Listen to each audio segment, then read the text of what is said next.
Je suis Halima Zerougvial, donc psychiatre. Je travaille au centre hospitalier Le Vinatier. Je suis responsable d'un observatoire national qui travaille sur des questions de vulnérabilité sociale et de santé mentale.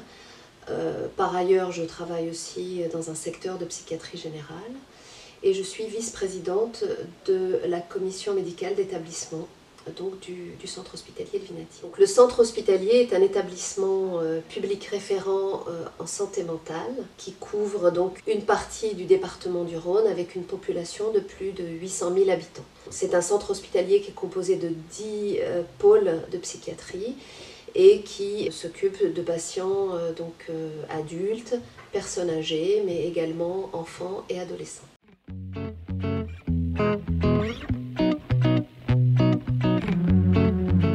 Dès le début de la crise et du confinement, nous avons été très sensibles aux conséquences sur la santé mentale. Nous avons mis en place une plateforme d'écoute, d'orientation et d'information dès la deuxième semaine du confinement. Cette plateforme est ouverte les 7 jours de la semaine, de 8 h du matin à 20 h.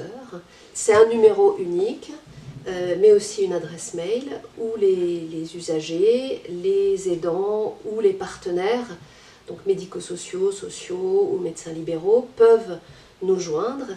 L'objectif de cette plateforme était de centraliser les appels et de pouvoir offrir une écoute concernant les conséquences en santé mentale éventuelles de la crise sanitaire, mais également de pouvoir orienter au mieux les personnes qui appelaient en raison des réorganisations également qu'ont pu subir les établissements de santé.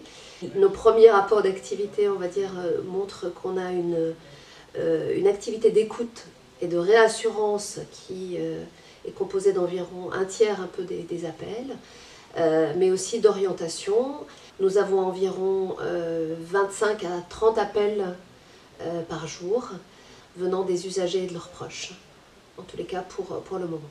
Mon ressenti des premières semaines de cette plateforme, c'est qu'il y a une préoccupation et un accompagnement vraiment privilégié, on va dire, et soutenu dans le temps, puisqu'on peut rappeler les personnes dans les 48 heures, on peut les rappeler à plusieurs reprises pour s'assurer qu'il y a une solution qui a été trouvée.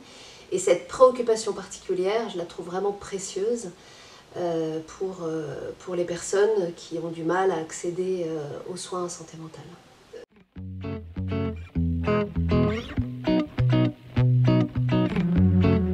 Cette plateforme est destinée à se poursuivre. Pourquoi? Parce qu'elle faisait déjà partie de notre projet d'établissement et du projet territorial de santé mentale.